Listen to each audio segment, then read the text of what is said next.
ఓం శుక్లాంబరధరం విష్ణుం శశివర్ణం చతుర్భుజం ప్రసన్నవదనం ధ్యాయేత్ సర్వ విఘ్నోపశాంతయే అని స్వామివారికి నమస్కారం చేసుకుని మనము మన బ్రహ్మసూత్రాల్లో మొదటి అధ్యాయాన్ని చూసుకుంటూ వెళ్తూ ఉన్నాము. అందులో ఆనందమయాధికరణం అని చూస్తూ ఉన్నాము. అందులో కూడా 19వ శ్లోకం దాకా వచ్చాము. ఇంకా ఈ 19వ శ్లోకంలో కూడా చాలా భాగం చూసుకున్నాము. ఇంక కొంత మిగిలింది, దాన్ని ఇవాళ పూర్తి చేసుకుందాము. ఈలోగా మన విష్ణు సహస్రనామానికి శంకర భాష్యంలో 49వ శ్లోకము భాష్యపరంగా ఇందులో స్కందః స్కందధరః తుర్యః వరదః వాయువాహనః వాసుదేవః బృహద్భానుః ఆదిదేవః పురందరః అన్న చోట వాసుదేవః అన్న నామానికి మన శంకర్ల వారు చాలా అందమైన భాష్యాన్ని ఇచ్చారు. ఇక్కడ ఆయన ఏమంటున్నారంటే, వసతి వాసయతి ఆచ్ఛాదయతి సర్వం ఇతి వా వాసుః. వాసుదేవంలో వాసు అన్నదానికి అర్థమేమి అంటే, అది అన్నింటినీ కప్పి ఉంచుతుంది కాబట్టి అది వాసు. అంతేకాక దేవం అంటే అర్థమేమి అని ఇక్కడి నుంచి ఇక్కడి వరకు రాశారు. ఇంకా కింద కూడా ఆయన చూపిస్తూ వచ్చారు. దేవం అంటే దీవ్యతి అని అర్థం. క్రీడతే విజిగీషతే వ్యవహరతి జ్యోతతే స్థూయతే గచ్చతి ఇతి అని దేవః అన్నదానికి ఇన్ని అర్థాలున్నాయి. జ్యోతనాత్ దేవః అని. జ్యోతనం అంటే ఏమి? జ్యోతనాత్ దేవః అనగానే జ్యోతిలాగా ప్రకాశిస్తూ ఉంటుంది కాబట్టి అది దేవము అని మనము ఒక్క అర్థం చూస్తాము. అంత మాత్రమే కాదు, అసలు దానికి ఇన్ని అర్థాలు ఉన్నాయి. క్రీడతే అంటే ఆడుకుంటూ ఉండడము, విజిగీషతే అంటే గెలవాలి అని కోరుకుంటూ ఉండడము, వ్యవహరతి అంటే వ్యవహారాలు నడుపుతూ ఉండడము. ఇక్కడ జ్యోతతే అంటే ప్రకాశిస్తూ ఉండడం అని ఒకటి మనకి ఎట్లయినా తెలుసు. స్థూయతే అంటే స్తుతింపబడుతూ ఉండడము అని. గచ్చతి అంటే కదులుతూ ఉండడము అని అర్థము. ఇన్ని అర్థాలు చెప్తూ వచ్చారు. ఇవన్నీ దేవః అన్న దానికి పర్యాయ పదాలు. దానికి వ్యుత్పత్తి పరంగా ఉన్న అర్థానికి పర్యాయ పదాలు. ఇప్పుడు ఆ వాసు వసించి ఉన్నది అన్నిటిని కప్పి ఉంచుతుంది. అది మనకున్నది ఇక్కడ. దానివల్ల వాసుః చ అసౌ దేవః చ ఇతి వాసుదేవః. దాని గురించి మనకు మహాభారతంలో ఉద్యోగ పర్వంలో ఉన్న విషయాలు కూడా చెప్తూ వచ్చారు. మనం ఇవన్నీ విష్ణు సహస్రంలో ఆల్రెడీ చూసుకున్నాము. ఇప్పుడు వీటికి మళ్ళీ ఈ 49వ శ్లోకం దగ్గర వాసుదేవకి దేవః అన్నదానికి ఇన్ని అర్థాలున్నాయి. దీవ్యతి అన్నదానికి క్రీడతే విజిగీషతే వ్యవహరతి జ్యోతతే స్థూయతే గచ్చతి అని ఉన్నాయని చెప్పి ఆయన దానికి అర్థాన్ని ముగించారు. కానీ ఆయనకి పాపము ఎందుకో ఇంకా చెప్పుకోవాలని ఆశ కలిగింది. అందుకని తర్వాత ఇంకా కొద్ది నామాల తర్వాత మళ్ళీ వచ్చింది దేవః అన్న నామము. మళ్ళీ అక్కడ కూర్చుని దాని గురించి సుదీర్ఘంగా చర్చించారు. ఇక్కడ 54వ శ్లోకం దగ్గర ఉద్భవః క్షోభణః దేవః శ్రీగర్భః పరమేశ్వరః కరణం కారణం కర్త వికర్త గహనః గుహః దగ్గర దేవః ఉంది. ఈ దేవః కోసం మళ్ళీ చెప్పారు ఆయన. మళ్ళీ ఇంతే విషయము. యతః దీవ్యతి అంటే మళ్ళీ క్రీడతి వ్యవహరతి విజిగీషతే అవన్నీ అర్థాలున్నాయి. వాటిని ఎట్లా అర్థం చేసుకోవాలి? ఆడుకుంటూ ఉండడం అంటే ఏంటి? క్రీడతి అంటే ఆడుకుంటూ ఉండడం, ఆత్మ ఆడుకుంటూ ఉంటుంది. ఎట్లా? సర్గాదిభిః సృష్టి చేయడము, స్థితి చేయడము, మళ్ళీ లయం చేయడము అని ఆటలన్నీ ఆడుతూ ఉంటుంది. అటువంటి ఆటలాడేదేదున్నదో ఆటలాడే గుణం ఉండడం వల్ల దాని పేరు దేవము. ఏదో అన్నంట వండంట తిన్నావుట ఇంక పక్కన పెట్టేంట అని ఇట్లాంటి ఆటలు ఆడుకున్నట్టు, ఏదో ఆఫీసుట, వెళ్ళాముట, వచ్చాముట అని మనం ఆటలాడుకున్నట్టు, ఆయన సృష్టిట చేసినట్టు, దాన్ని నడిపించినట్టు, దాన్ని మళ్ళీ మొత్తము కలిపేసినట్టు, చిన్న పిల్లలు ఆటలాడుకున్నట్టు ఆడుకుంటూ ఉంటాడు అని దేవః అన్న నామానికి అర్థమే అదున్నది. క్రీడతి సర్గాదిభిః అని. కాక విజిగీషతే జయించాలన్న ఇచ్ఛ, గెలవాలన్న కోరిక చిన్న పిల్లలకున్నట్టు. ఎవరిని అంటే సురాదీన్, అసురాదీన్. దేవతలని దైవీ గుణంతో ఉన్న వాళ్ళనేమో జ్ఞానంతో, దయతో గెలవాలని ఆయన కోరుకుంటూ ఉంటాడు. అసుర లక్షణంతో, ఆసురీ గుణాలతో ఉన్న వాళ్ళను సంహారాదులతో గెలవాలని కోరుకుంటూ ఉంటాడు యుద్ధంలో. కాబట్టి గెలుస్తూ ఉండడము ఆయన లక్షణము. ఎవరిని గెలుస్తాడు అంటే అసురులను మాత్రమే గాదు. ఆయన సురలను, అసురులను అందరినీ గెలుస్తూ ఉంటాడు. అట్లా ఉండాలని కోరుకుంటాడు. కాబట్టి ఆయన దేవుడయ్యాడు అని చెప్తున్నారు. అది దేవుడు అన్న దానికి ఇంకొక అర్థము. తర్వాత వ్యవహారాలన్నీ నడుపుతూ ఉంటాడు. ఎట్లా అంటే సర్వభూతేషు. ఇన్ని ప్రాణుల రూపంగా ఉండి ఏ ప్రాణి ఏ పని చేసినా ఆత్మ చేసిన పనే గదా! ఇన్ని రూపాలుగా వ్యవహారాలన్నీ నడిపిస్తూ ఉంటాడు. నేను చెప్తూ ఉన్నట్టుగా, మీరు వింటూ ఉన్నట్టుగా ఈ వ్యవహారమంతా నడిపిస్తూ ఉన్నదెవరు? నడుస్తూ ఉన్నది, చేస్తూ ఉన్నదెవరు? నా రూపంగా, మీ రూపంగా ఉండి ఈ వ్యవహారాన్ని నడిపిస్తూ ఉన్నది మళ్ళీ ఆ దైవమే. అట్లానే జ్యోతనము ప్రకాశించడం ఎట్లా అంటే ఆత్మస్వరూపంగా ప్రకాశిస్తూ ఉంటుంది గాబట్టి అది దేవము. కాకా స్తూయతే స్తుతియైః, స్తుతుల చేత స్తుతింపబడేది కూడా అదే తత్వం కాబట్టి దాని పేరు దేవము. సర్వత్రా గచ్చతి కాబట్టి అది దేవము. అంతటా ఎక్కడ పడితే అక్కడ 2 కాళ్ళు పెట్టుకొని ఎవరెవరు నడుస్తూ ఉన్నా సరే, అంత ఆత్మ నడుస్తూ ఉన్నట్టు గాదు. నాకు అనంతమైన కాళ్ళు, అనంతమైన చేతులు, అనంతమైన కళ్ళు, అవన్నీ అనంతమైన శిరస్సులని చెప్పుకుంటూ తిరుగుతూ ఉన్నది ఆత్మే. అదంతా ఏకః దేవః ఒక్కటి ఉన్నది. ఏకః దేవః అని ఇది మంత్రవర్ణాత్ అసలు వేదమే చెప్పింది. మన మంత్రాల్లో ఆ విషయం ఉన్నది అని ఇక్కడ మనం విష్ణు సహస్రంలో ఏది చూసుకుంటూ వచ్చామో అదే ఏకః దేవః ఇది మంత్రవర్ణాత్. మళ్ళీ మనం ఇక్కడ బ్రహ్మసూత్రాల్లో గూడా ఏకో దేవః సర్వభూతేషు గూఢః సర్వవ్యాపి సర్వభూతాంతరాత్మ అని శ్వేతాశ్వతర ఉపనిషత్తులో కూడా ఉన్నది. కాబట్టి ఉన్నదంతా ఒకే దేవము. అది ఇన్ని భూతాల్లో నిగూఢంగా ఉండి, సర్వవ్యాపకత్వంతో ఉండి, అన్నింటికీ అంతరాత్మగా ఉండి, ఎన్నో కార్యాలు నడిపిస్తూ ఉంటుంది. ప్రతి రూపంలో ఆత్మజ్యోతిగా ప్రకాశిస్తూ ఉంటుంది. అటువంటి ఒక బ్రహ్మమున్నది. ఇప్పుడు ఇక్కడ మనము ఈ 19వ సూత్రంలో చూసుకుంటూ వస్తూ ఉన్నదేమి అంటే, ఈ చెప్పబడుతున్న ఒకానొక దేవమేదున్నదో అదొక్కటే ఉన్నది. అది కాక ఇంకా వేరేది లేదు. ఏకో దేవః ఉన్నదొక్కటే. ఏకం ఏవ ఉన్నది అది ఒక్కటి మాత్రమే. అద్వితీయం రెండోది లేదు. ఇంత అయి ఉండి కూడా మళ్ళీ మనకు దాని గురించి రకరకాల అనుమానాలన్నీ వస్తూ ఉంటాయి. తైత్తిరీయ ఉపనిషత్తులో ఆనందమయము అని చెప్పడం వల్ల మనం కూర్చున్నాం ఇంక దాని గురించి డిస్కస్ చేయడానికి. ఆనందమయము అంటే ఆనందో బ్రహ్మ అని చెప్తున్న పరబ్రహ్మం గురించేనా? లేదా ఇంకేమైనా ఉన్నదా? అని కొన్ని సూత్రాలుగా చూసుకుంటూ వస్తూ ఉన్నాము. ఆనందం బ్రహ్మణః, ఆనందః బ్రహ్మ అని రకరకాలుగా ఆనందం గురించే చెప్తూ ఉంటుంది. ఆనందః, ఆనందః, ఆనందః అని.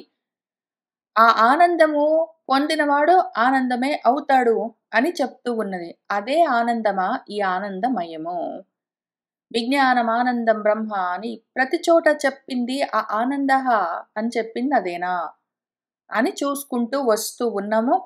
చాలా భాగము మనము ఏమి నిర్ధారించామంటే, ఇంతవరకు వచ్చి మనం కనిపెట్టిందేంటంటే, ఇదిగో తైత్తిరీయోపనిషత్తులో అన్నమయము, ప్రాణమయము, మనోమయము, విజ్ఞానమయము అని చెప్తూ చివరికి ఆనందమయమని చెప్పినదేదున్నదో అది ఆనందో బ్రహ్మ అని చెప్తూ ఉన్న పరబ్రహ్మము కాదు. అది కూడా మిగిలిన వాటిలాగానే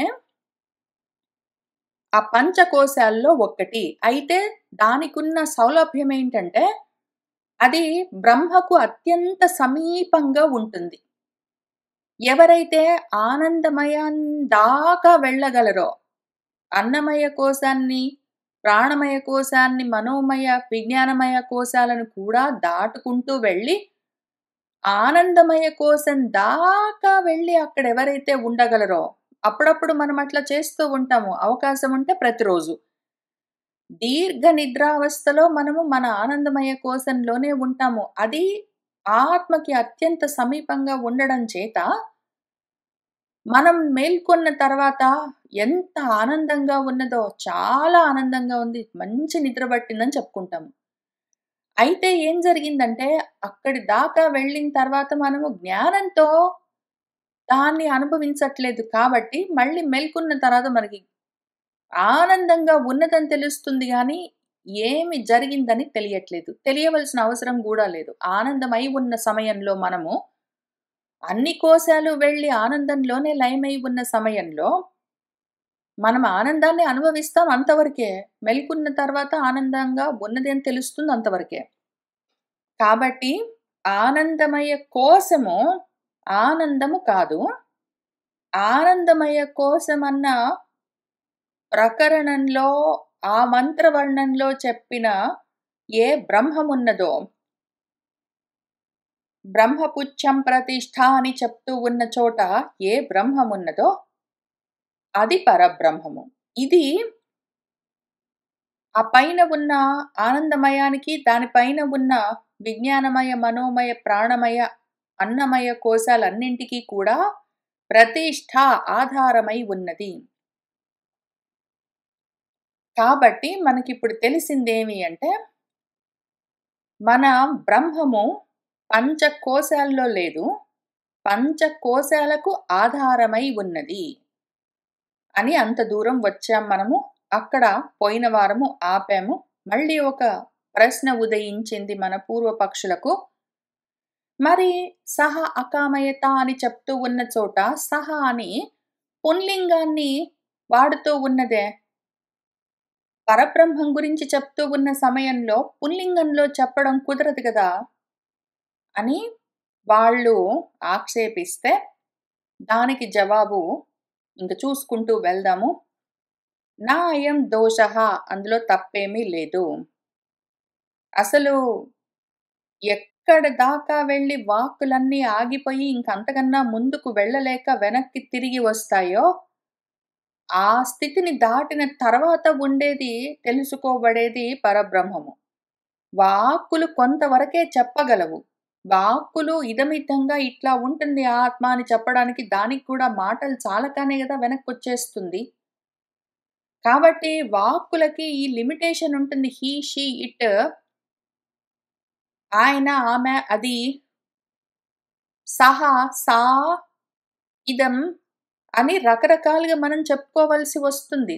సహ, సా, తత్ అన్నా, ఆయన, ఆమె, అది అన్నా, హీ, షీ, ఇట్ అన్నా ప్రపంచంలో ఏదో ఒక వస్తువుని మనం చాలా క్లియర్‌గా చెప్పుకోవచ్చు. కానీ ప్రపంచంతో సంబంధం లేని అంతా అయి ఉన్న ఒక తత్వం గురించి చెప్పేటప్పుడు దానికోసం స్పెషల్‌గా ఏమీ లేదు గాబట్టి ప్రతిసారి నపుంసకలింగంతోటే ఇట్ అని చెప్పవలసి వచ్చిందంటే హీ, షీ కూడా కాకుండా పోతుందది. అతడు, ఆమె అన్నది, సహ, సా అన్నది పరబ్రహ్మానికి వర్తించకుండా పోయే ప్రమాదం ఉన్నది. కాబట్టి మన వేదము చాలా జాగ్రత్తగా కొన్ని చోట్ల సహ, కొన్ని చోట్ల సా, కొన్ని చోట్ల తత్ అని వాడుతూ ఉంటుంది. అందుకని ఇక్కడ సహ అకామయతలో సహ అనడం వల్ల పెద్ద దోషమేమీ లేదు. తస్మాత్ వై ఏతస్మాత్ ఆత్మనః ఆకాశః సంభూతః ఇత్యత్ర పుల్లింగేనాపి ఆత్మశబ్దేన బ్రహ్మణః ప్రకృతత్వాత్.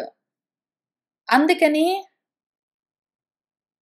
ఇది ఆకాశం నుంచి సంభవించింది అని చెప్తూ ఉన్న చోట ఒకానొక సమయంలో పుంలింగంలో గూడా చెప్తూ ఉంటుంది బ్రహ్మ గురించి.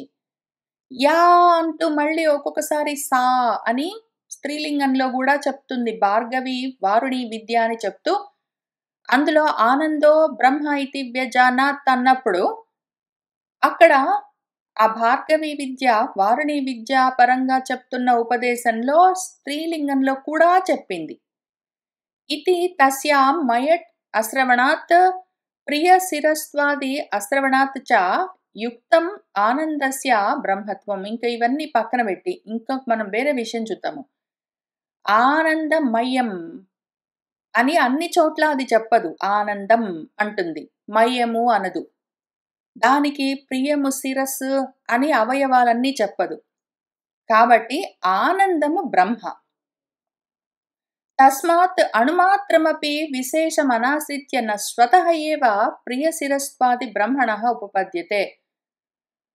దానికి అవయవాలున్నాయని ఏ మాత్రము మనము ఆపాదించినా కూడా ఇదో ప్రియమే శిరస్సు అని మొదలు పెట్టామంటే ఇంకది బ్రహ్మం కాకుండా పోయే ప్రమాదం ఉన్నది. కాబట్టి దానికి అసలు అణువంత కూడా అణుమాత్రం కూడా భేదము లేదు. దానికి అవయవాలు లేవు. అది స్త్రీ నపుంసకలింగాలు అన్నీ అయి ఉన్నది, ఏది కాకుండా పోలేదు. నచ ఇహ సవిశేషం బ్రహ్మ ప్రతిపిపాదయిషితం వాక్ మనస గోచర అతిక్రమ శృతేహే. ఇక్కడ సవిశేష బ్రహ్మను, సగుణ బ్రహ్మను సోపాధికంగా మనము అవయవాలతో పాటు చూడట్లేదు. మనకిక్కడ సూత్రాలు లేదా అక్కడ వేద వాక్యాలు బ్రహ్మను ఆ విధంగా ప్రతిపాదించట్లేదు. వాక్, మనస్సు మొదలైన వాటికి కూడా ఇంద్రియాలు ఏవి దాన్ని తెలుసుకోలేవు. ఇంద్రియాలన్నింటినీ అది దాటిపోయింది, వాటికి తెలియబడే వస్తువు కాదు అని చెప్తూ వచ్చింది. కాబట్టి ఇంద్రియాలతో దానికి సంబంధమే లేదు. దానికి ఇంద్రియాలు ఉండడం కాదు, అది వేరే వాటికి ఇంద్రియంగా భాగంగా అంగంగా ఉండడం కాదు, అసలు అది ఇంద్రియాల వల్ల తెలుసుకునేది కూడా కాదు, ఇంద్రియాలకు విషయం కూడా కాదు. తస్మాత్ అన్నమయాదిషు ఇవ ఆనందమయే అపి వికారార్థ ఏవ మయట్ విజ్ఞేయ న ప్రాచుర్యార్థ.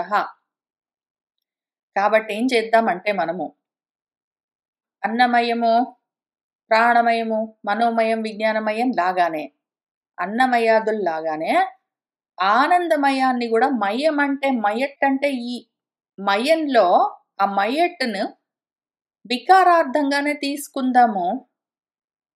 దాన్ని ప్రాచుర్యార్థంగా కాకుండా అని చెప్తూ ఉన్నారు. దాంతో పాటు నిండి ఉన్నది పూర్తిగా. కాబట్టి ఆనందమయంలో మయట్ శబ్దము ప్రాచుర్యార్థంలో వాడొచ్చు. ఎందుకు అంటే ఆనందంతో నిండి ఉన్నది కాబట్టి అని ఇంతకు ముందు మనం చెప్పుకున్నాం కదా.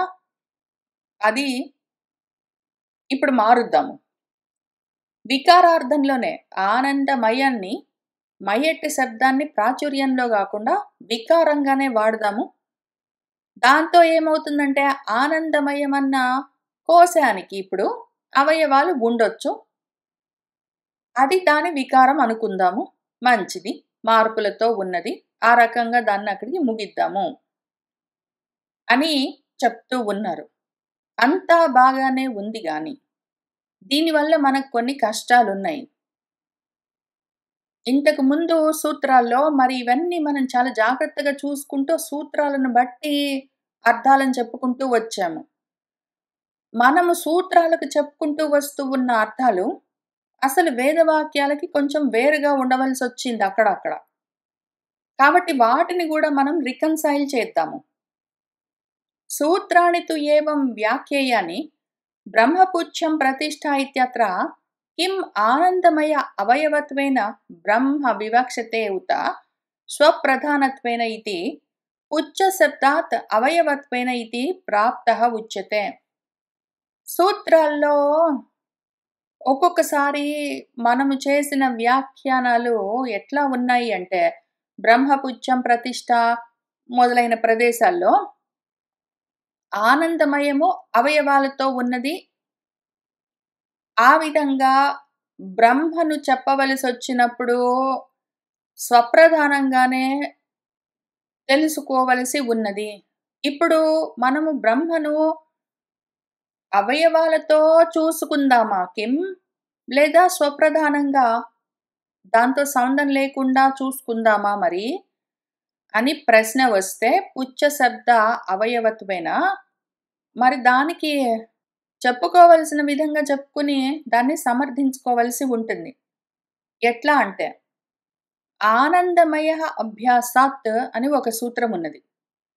ఆనందమయము అని మాటి మాటికి అభ్యాసంలాగా అదే పనిగా మన వేదము చెప్తూ ఉండడం వల్ల ఆనందమయం అంటే ఆ బ్రహ్మమే అని మనము ఈ సూత్రంలో దాన్నట్లా నిర్వచించాము.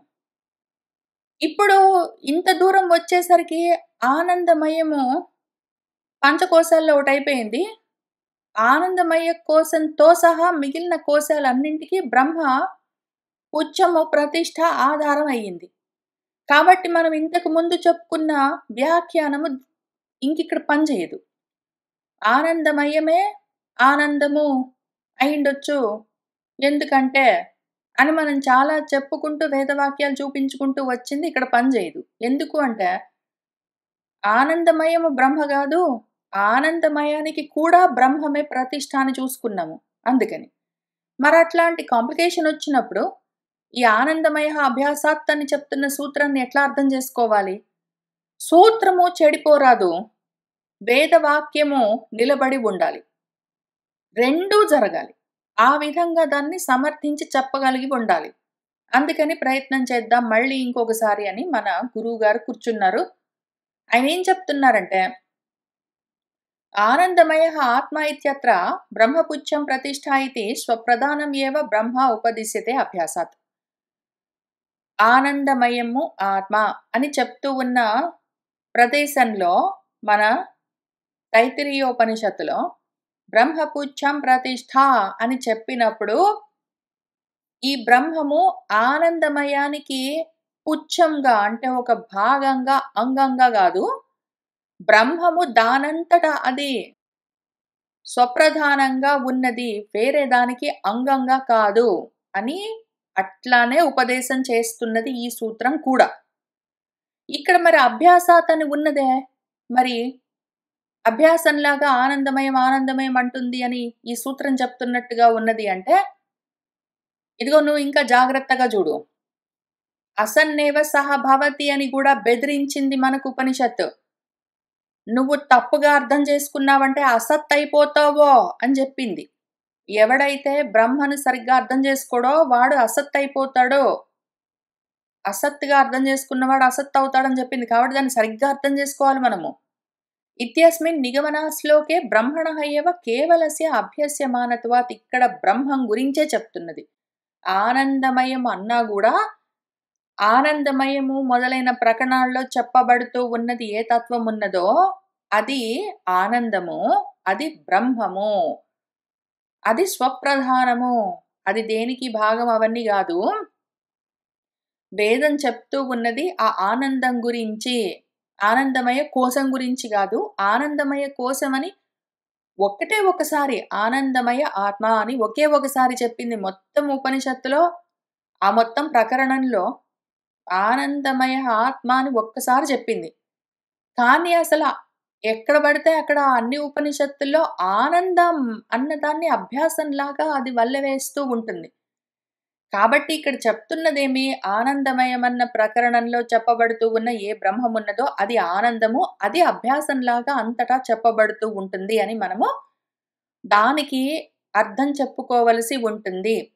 ఇక్కడ మళ్ళీ ఇంతవరకు చూసుకొని కన్ఫ్యూజ్ అయ్యి ఆనందమయాన్ని అభ్యాసంలాగా చెప్తుంది. అసలు ఫస్ట్ ఆఫ్ ఆల్ చెప్పదు. వేదము ఆనందమయమని చాలా చోట్ల ఏమి చెప్పలేదు. ఒకసారి అన్నది. అభ్యాసంలాగా చెప్పదు. మరి ఒక్కసారి అన్న దాన్ని ఇక్కడ రాశారంటే ఈ సూత్రం చెడిపోతుంది. సూత్రానికి కూడా భంగం కలగరాదు. కాబట్టి మనం ఏమర్థం చేసుకోవాలి? ఆనందమయం అన్న ప్రకరణంలో ఏమున్నదో ఆ బ్రహ్మము ఆనందమై ఉన్నది.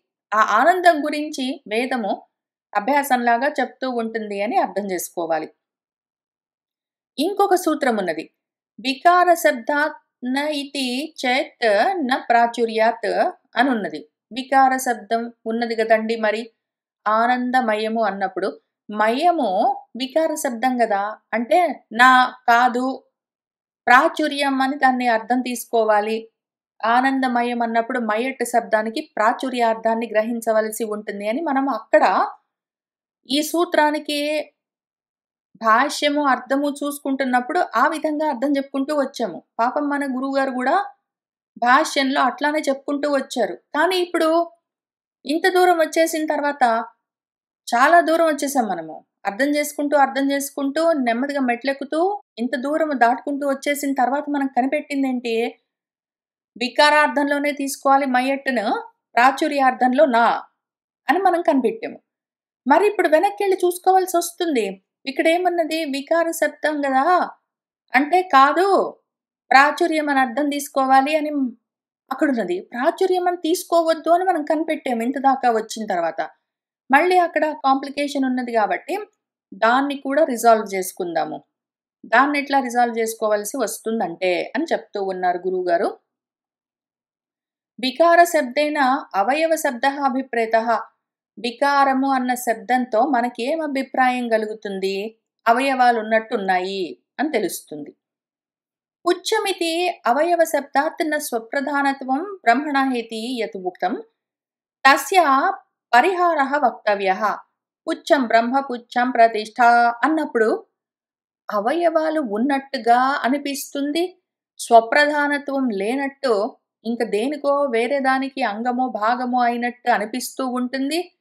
మరి బ్రహ్మము అట్లా వేరే ఇంకొక దానికి అంగమైపోతుంది గదా అని ఏదైతే ఉన్నదో, అటువంటి దానికి కూడా, ఆ ప్రశ్నకి కూడా పరిష్కారాన్ని చూపించాలి. దాన్ని గూడా ఇప్పుడు మనం పరిహరించవలసి ఉంది. రిజాల్వ్ చెయ్యాలి ఆ కాన్‌ఫ్లిక్ట్‌ని కూడా. కాబట్టి అత్ర ఉచ్యతే ఇట్లా చెప్పుకుందాం దాన్ని. అయం దోషః న, అందులో తప్పేమీ లేదు. పోనీ ఒకవేళ ఆనందమయము అన్నప్పుడు మయట్ శబ్దంతోటి వికారం గదా చెప్తారు అంటే, కాదు, ప్రాచుర్యార్థం తీసుకోవాలి అని సూత్రం ఉంది. సూత్రాన్ని నిలబెట్టాలి కదా మనం ఇప్పుడు. కాబట్టి ప్రయత్నం చేద్దాము. వేదోక్త విషయం చెడిపోకుండా సూత్రాన్ని నిలబెడదాము. ఎట్లా అంటే, ప్రాచుర్యాతపి అవయవ శబ్ద ఉపపత్తేః. ప్రాచుర్యం అంటే దాంతో పూర్తిగా నిండి ఉన్నది, బంగారు మయము అని చెప్పినప్పుడు, ఈ గొలుసు బంగారు మయము అంటే ఆ గొలుసులో పూర్తిగా బంగారం నిండి ఉన్నది అని దానికి ఒక అర్థం ఉన్నది. ప్రాచుర్యార్థం అంటే ఆ రకంగా దాన్ని అర్థం చేసుకోవచ్చు. కాక ప్రాచుర్యానికి అవయవ శబ్దాన్ని కూడా అవయవాలతో ఉన్నది అని కూడా మనం అర్థం చెప్పొచ్చు. ఎందుకు అంటే ప్రాచుర్యం ప్రాయాపత్తి అని ఉన్నది. ప్రాచుర్యం అంటే ప్రాయాపత్తి, ప్రాయం, అవయవ ప్రాయంగా ఉన్నది అనట్లా మనం చెప్పుకుంటూ ఉంటాము. అవయవ ప్రాయే వచనమిత్యర్థః. దుఃఖప్రాయంగా ఉన్నది అంటే రకరకాల దుఃఖాలతో కూడి ఉన్నది. అట్లా ఆ రకంగా. అన్నమయమై ఉన్నది అంటే పూర్తిగా అన్నంతో నిండి ఉన్నది అనే గాకుండా, ఎందుకు అంటే అన్నమంతా ఒక ముద్ద గాదు గదా! అన్నమంతా వేరు వేరు మెతుకులతో కూడి ఉంటుంది. కాబట్టి అన్నమయము అన్నప్పుడు మయాన్ని మనము ప్రాచుర్యార్థంలో తీసుకున్నా గూడా చాలా భాగాలతో ఉన్నది. రకరకాల అన్న కణాలన్నీ కలిసి ఒక అన్నమయ్యింది కదా! చాలా మెతుకులు కలిసి అని చెప్పుకోవచ్చు. కాక అక్కడంతా అసలు వాళ్ళు ఆ రోజు ఎంతగా భోజనాలు పెట్టారంటే అక్కడంతా అన్నమయమండి అని చెప్పారనుకోండి. అన్నమయము అంటే ఉత్త అన్నం మాత్రం పెట్టి కూర్చోరు గదా! అన్నము, పప్పు, కూర, సాంబారు అని పెడతారు. కాబట్టి ప్రాయము అని అర్థం తీసుకోవాలి. మొత్తం అది ఒక్కటే పదార్థంతోటి నిండి ఉన్నదని గాదు. అటువంటివి రకరకాల పదార్థాలతో కూడి ఉన్నది అని బహుళత్వాన్ని కూడా చూపిస్తూ ప్రాయము అని వాడొచ్చు. ప్రాచుర్యాన్ని పూర్తిగా దాంతో నిండి ఉన్నదనే గాకుండా అటువంటి వాటితో చాలా వాటితో కూడి ఉన్నది అని కూడా చెప్పుకోవచ్చు ప్రాయాపత్తిలో. అప్పుడు అవయవ ప్రాయ వచనం అని చెప్పుకున్నప్పుడు అన్నమయాదీనాం హి స్థిరహాదిషు పుచ్ఛాంతేషు అవయవేషు ఉక్తేషు ఆనందమయస్యాపి స్థిరహాదీని అవయవాంతరాణి ఉక్త్వా అవయవ ప్రాయాపత్య బ్రహ్మపుచ్చం ప్రతిష్ఠా ఇత్యాహ నా అవయవ వివక్షయ. ఇక్కడ అన్నమయాది కోశాలన్నీ చెప్తూ వస్తూ ఉన్నప్పుడు అన్నమయ, ప్రాణమయ, మనోమయ, విజ్ఞానమయ, ఆనందమయ కోశాలు చెప్తూ ఉన్నప్పుడు ప్రతిదానికి దాని శిరస్సు ఇది, దాని ఉత్తర పక్షం ఇది, దాని దక్షిణ పక్షం ఇది, దాని పుచ్చం ఇది అని చెప్తూ వస్తూ ఉన్నప్పుడు శిరస్సు మొదలుగా ఉన్న పుచ్చం వరకు ఉన్న అవయవాలన్నీ ఏవున్నాయో ఆనందమయానికి కూడా ఉండొచ్చు. శిరస్సు మొదలుగా రకరకాల అవయవాలు వాటిని చెప్పినా కూడా ఆనందమయము అంటే ఆనందమయ కోసము అవయవ ప్రాయంగా ఉన్నది అంటే అవయవాలతో కూడి ఉన్నది అని బ్రహ్మపుచ్చం ప్రతిష్ఠ అని చెప్పుకుంటూ రావచ్చు. అప్పుడు అవయవాన్ని బ్రహ్మను దానికి అవయవంగా చూపిస్తూ ఉన్నారు అని మనం ఏమి దాన్ని నిర్ధారించవలసిన అవసరం లేదు. అట్లాంటప్పుడు ఇక్కడ ప్రాచుర్యాత్ అంటే దాంతో పూర్తిగా నిండి ఉన్నది కదా, ఆనందంతో పూర్తిగా నిండి ఉన్నది అని మనం దాన్ని అర్థం చేసుకోక్కర్లేదు. రకరకాల ఆనందాలు, మోదము, ప్రమోదము, ప్రియము లాంటివన్నీ వాటితో పాటు బ్రహ్మానందం అని కూడా ఒక ఆనందం ఉంటుంది.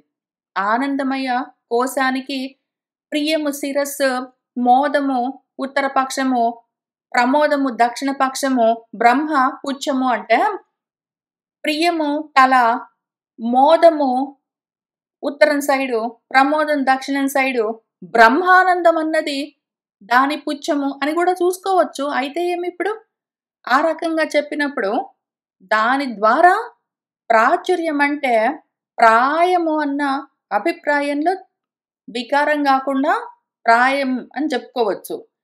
దానివల్ల దానికేమి నష్టం ఉండదు. ఈలోగా మన బ్రహ్మము ఉత్త పుచ్చమే కాదు, అది ప్రతిష్ఠ, అది ఆధారమై ఉంది కాబట్టి పైన ఉన్న మిగిలిన వాటన్నిటికీ అది ఆధారం అని చెప్పొచ్చు.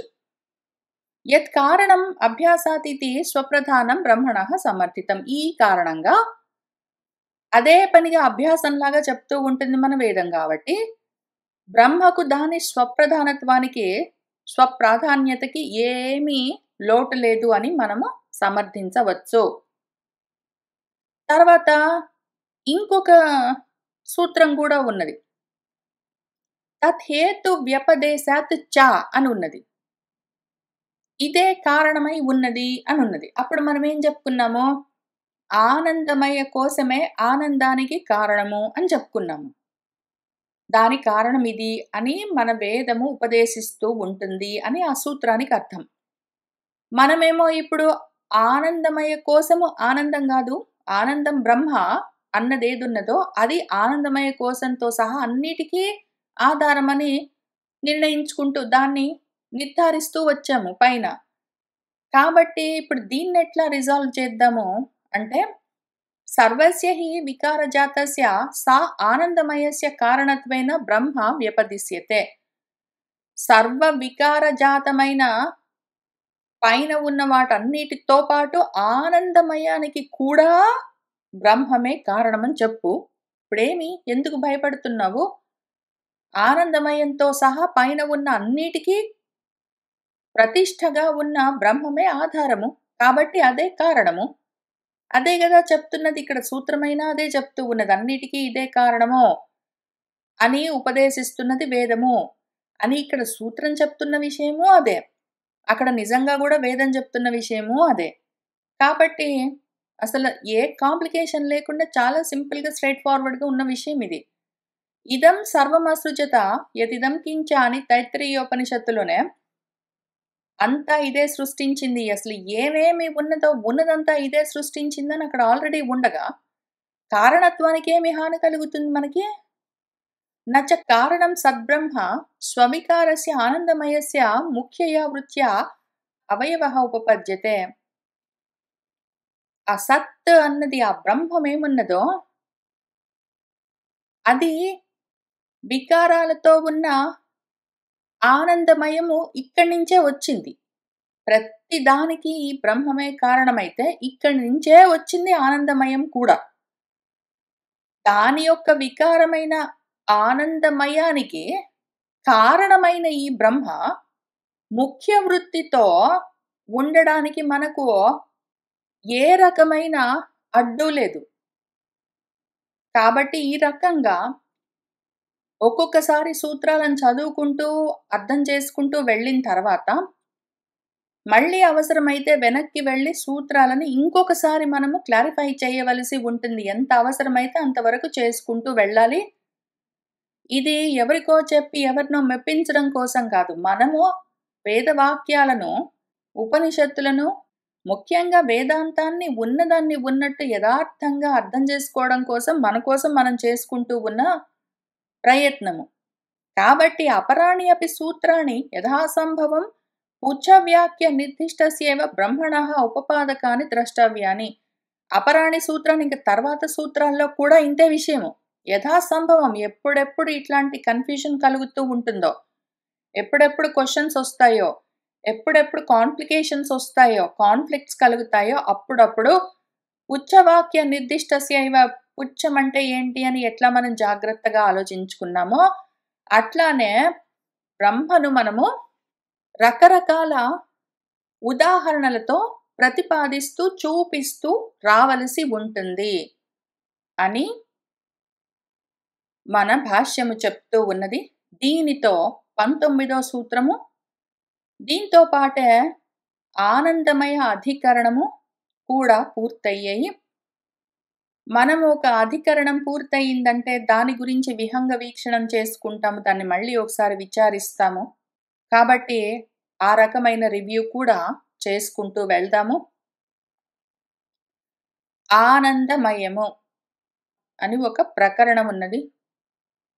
అందులో చెప్తూ ఉన్న ఆనందమయము అంటే ఆనందో బ్రహ్మ అని చెప్తూ ఉన్న పరబ్రహ్మమేనా కాదా, అయితే ఎందుకు, కాకపోతే ఎందుకు అని ఈ మొత్తం అధికరణంలో మనం విచారిస్తూ వచ్చాము. వేదాంత వాక్యాలన్నీ పెట్టుకుని జన్మాద్యస్య యతః దగ్గర నుంచి శృతత్వాత్ చ అని సూత్రాల్లో చాలా వేదాంత వాక్యాలన్నీ ఉదహరించుకుంటూ వచ్చాము.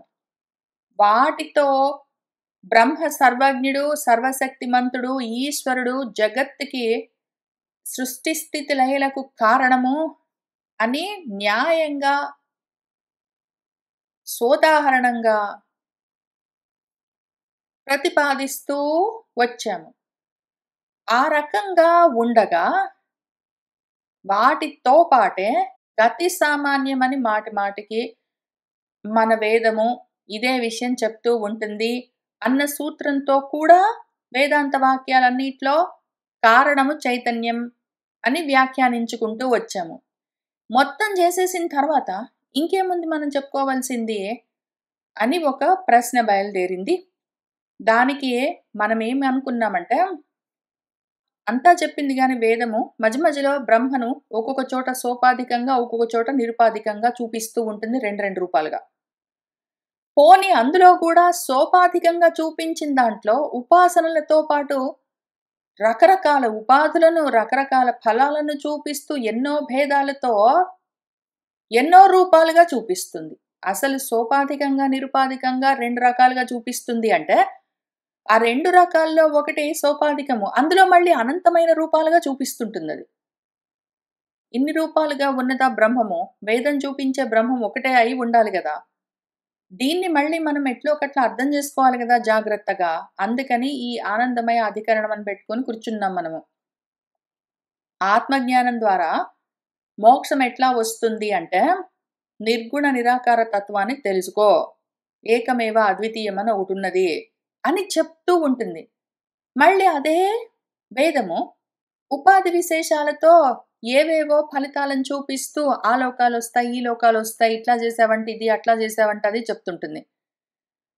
మరైతే ఏది మనము పట్టుకోవలసి ఉంటుంది అన్నది జాగ్రత్తగా నిర్ణయించుకోవాలి. ఉపాసనతో, కర్మోపాసనలతో సోపాధికంగా, జ్ఞానంతో నిరుపాధికంగా మనకున్నవి 2 నిష్టలు, జ్ఞాననిష్ట, కర్మనిష్ట. ఈ రెండిటితో ఆ పరబ్రహ్మాన్ని చేరుకోవడం ఎట్లా అనేది ఉపదేశం చేస్తూ ఉంటుంది.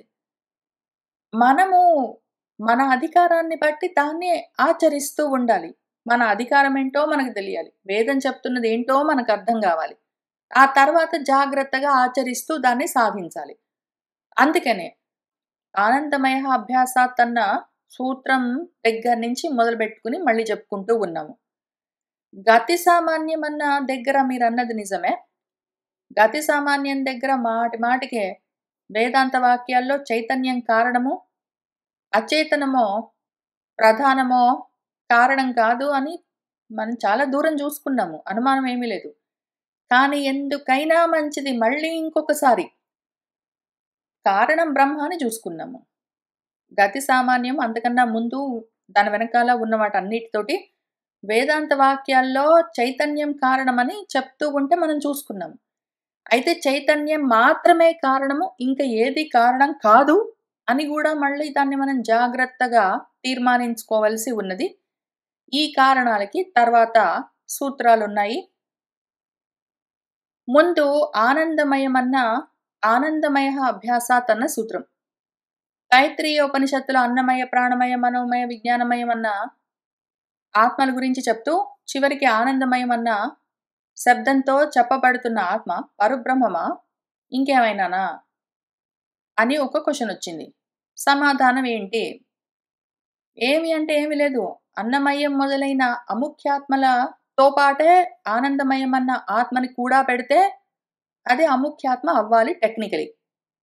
కానీ ఈ అన్నమయాది అముఖ్యాత్మ లోపల అన్నింటికీ లోపల ఉన్నది అని చెప్తూ ఉన్నది మన వేదము తైత్తిరీయోపనిషత్. కాబట్టి అముఖ్యం కాదేమో ఇది ముఖ్యాత్మనో ఏమో. పైగా శరీరంతో ఉన్నది అనే అవయవాలన్నీ చెప్తూ ఉన్నది. శరీరంతో ఉన్నది అవయవాలున్నాయి అంటే ప్రియాప్రియ స్పర్శలుంటాయి.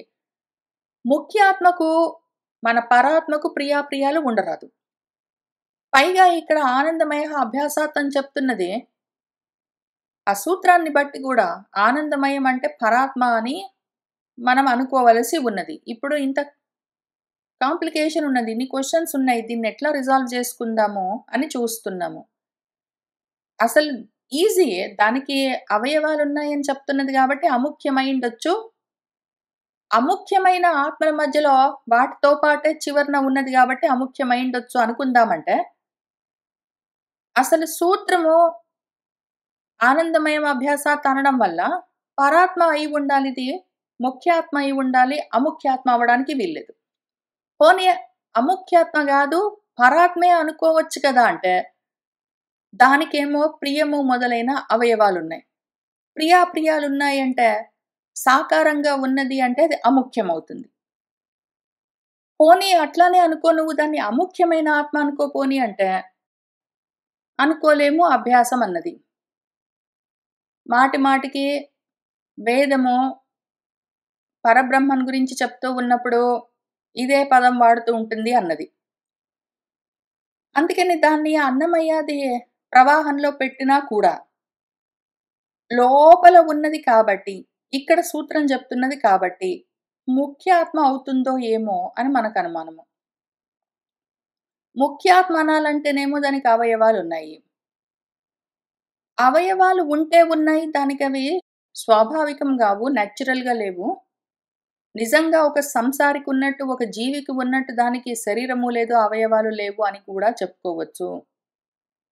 అందుకని ఇప్పుడేం చేద్దామంటే, అవయవాలు ఉన్నాయి. అది సోపాధికంగా అవయవాలతో ఉన్నది కాబట్టి, పైగా అది అముఖ్యాత్మలతో పాటు ఉన్నది కాబట్టి, ఇది కూడా అముఖ్యాత్మ అనుకోకుండా, అవయవాలు దానికి స్వాభావికం గావు.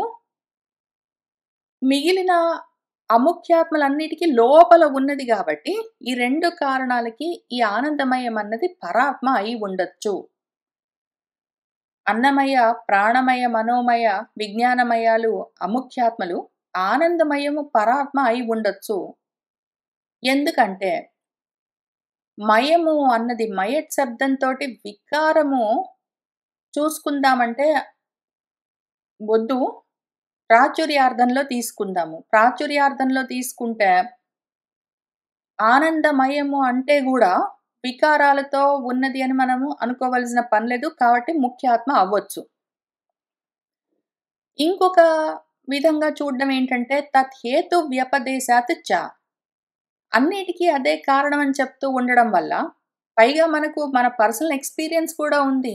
లౌకిక దృష్టితో పడుకున్నప్పుడు గాఢ నిద్ర సమయంలో దీర్ఘ సుషుప్తిలో మనము ఆనందమయ కోశం దగ్గర ఉంటాం. అక్కడ ఆనందాన్ని అనుభవిస్తూ ఉంటాం గాబట్టి, ఆనందానికి హేతువు అదే అని మన వేదం చెప్తూ ఉన్నదో ఏమో హేతు వ్యపదేశాత్.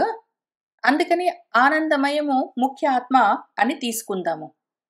ఇంకొక కారణం ఏంటంటే, మంత్రవర్ణాల్లో గూడా ఇదే పని మాటి మాటికి చెప్తూ ఉంటుంది. కాబట్టి గూడా ఆనందం, ఆనందం అని చెప్తూ ఉంటుంది. కాబట్టి మంత్రాల్లో గూడా ఆనందం గురించే మాట్లాడుతూ ఉండడం వల్ల ఆనందమయ కోశాన్ని మనము ముఖ్య ఆత్మగా తీసుకుందాము. కాక అది కాక వేరేది లేదు. న ఇతరః అనుపపత్తేహే అని చెప్తూ ఉండడం వల్ల కూడా ఈశ్వరుడు కాక వేరే ఆనందమయం ఏమి లేదు. అసలు ఆనందంగా ఉండేందుకు ఈశ్వరుడు గాక వేరేవాడు ఆనందంగా ఉండలేడు. అందుకని గూడా ఆనందమయము అన్నప్పుడు మనము పరాత్మ అయ్యుండొచ్చని చూసుకుందాము. ఇంకొకటేంటంటే, ఈశ్వరుడు కాక వేరేవాడు ఆనందమయుడు కాదు. వేరే వాడికసల ఆనందం ఉండే అవకాశం లేదు.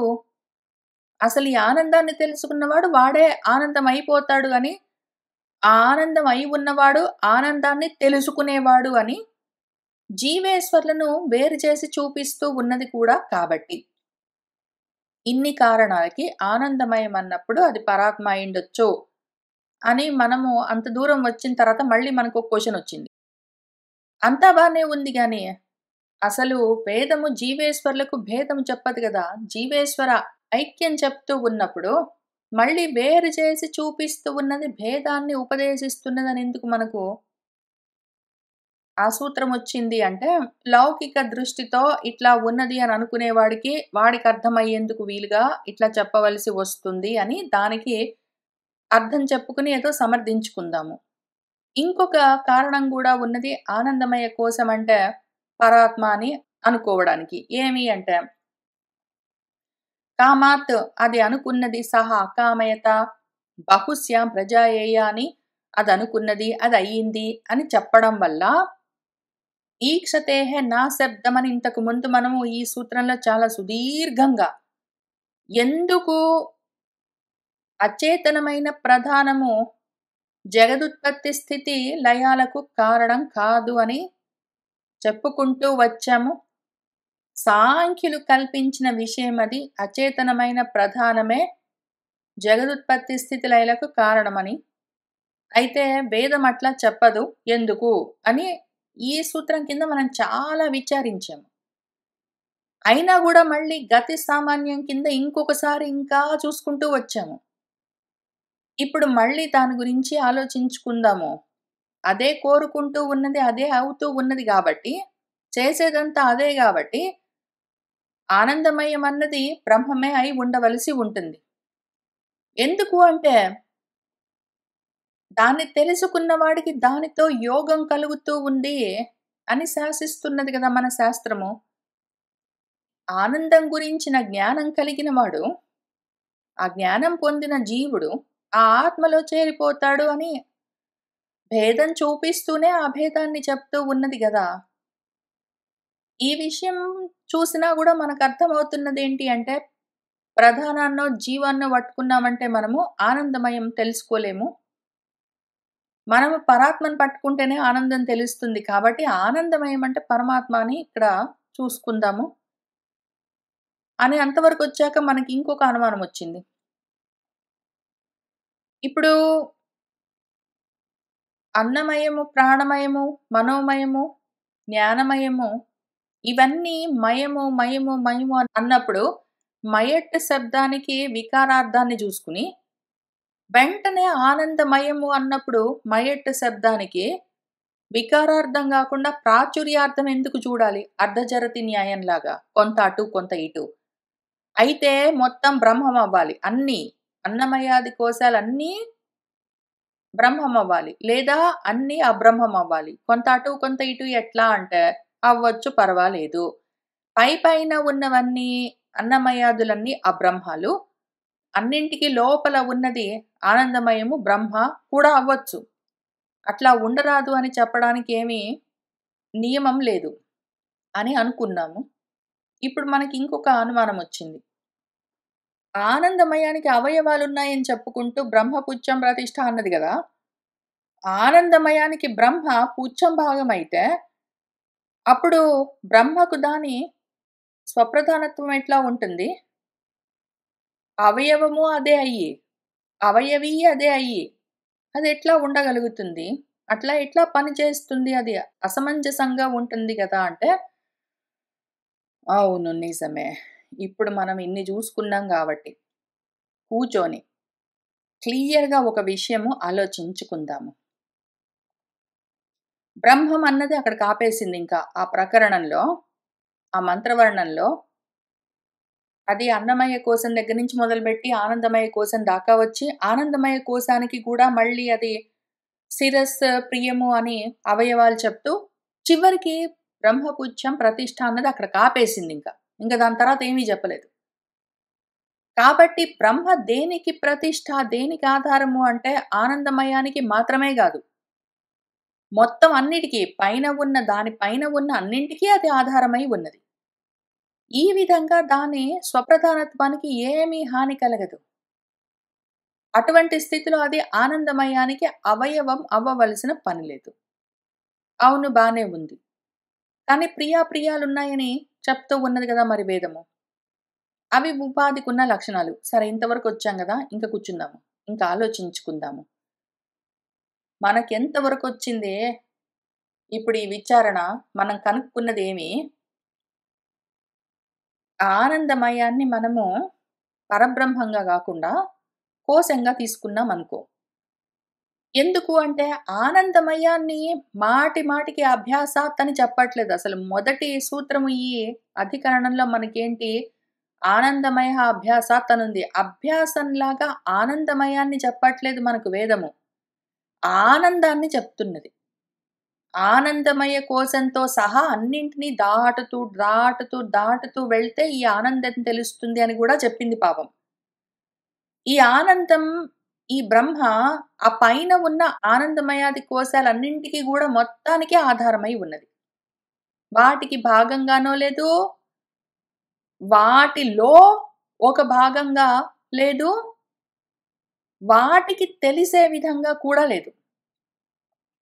ఎంత దూరం వెళ్లి వాక్కులాగిపోతాయో, ఇంగా తర్వాత తెలుసుకునేదేదున్నదో అది పరబ్రహ్మము అని ఆ బ్రహ్మ ప్రాప్తిని ఫలంగా జ్ఞానులకు నిర్దేశించి చెప్పింది వేదము.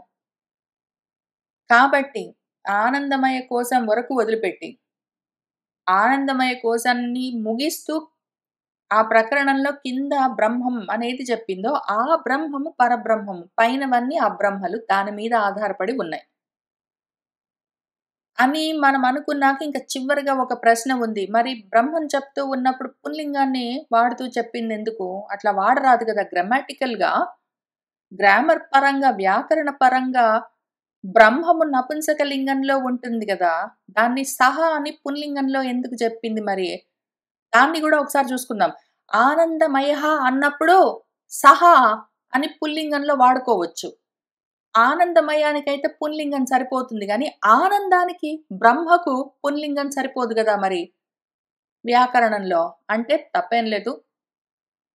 మనకు వేదము అక్కడక్కడ సహ అని చెప్తుంది, అక్కడక్కడ సా అని చెప్తుంది, అక్కడక్కడ తత్ అని చెప్తుంది.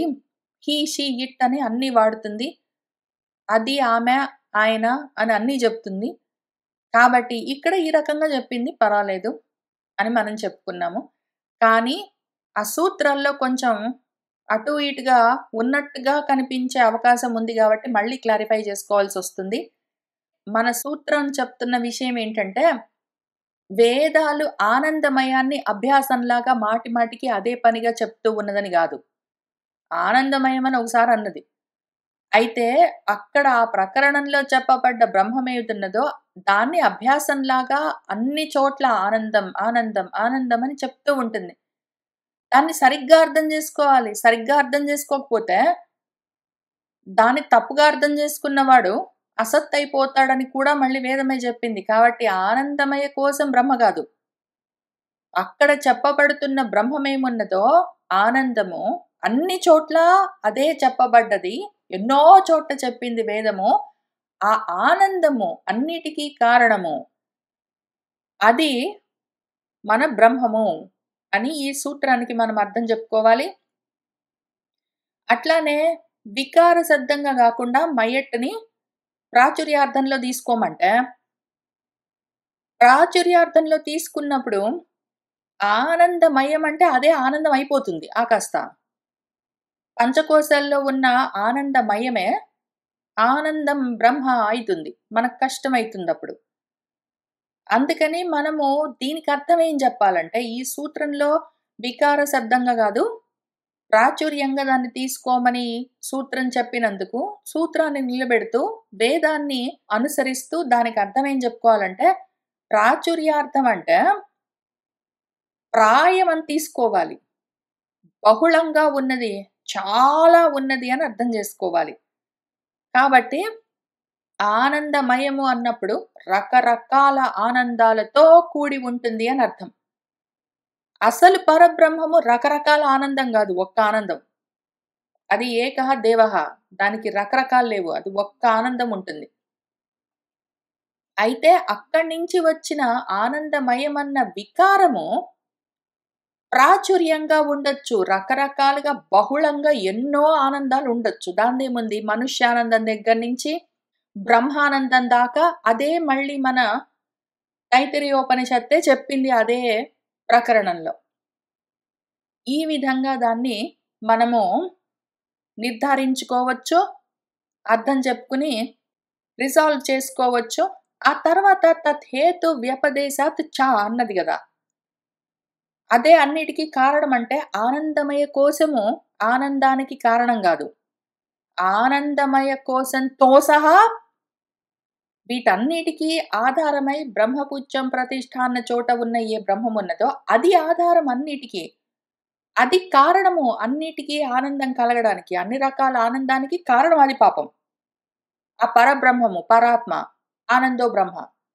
ఆ పైన ఉన్న ఆనందమయం కూడా అక్కడి నుంచి ఆనందాన్ని తీసుకోవలసి ఉంటుంది. ఆనందమయ కోశంతో పాటు అన్నిటికీ, అన్ని ఆనందాలకి హేతువు బ్రహ్మము అని మన వేదము ఉపదేశిస్తూ ఉన్నది అని ఈ సూత్రానికి అర్థం చెప్పుకోవాలి మనము.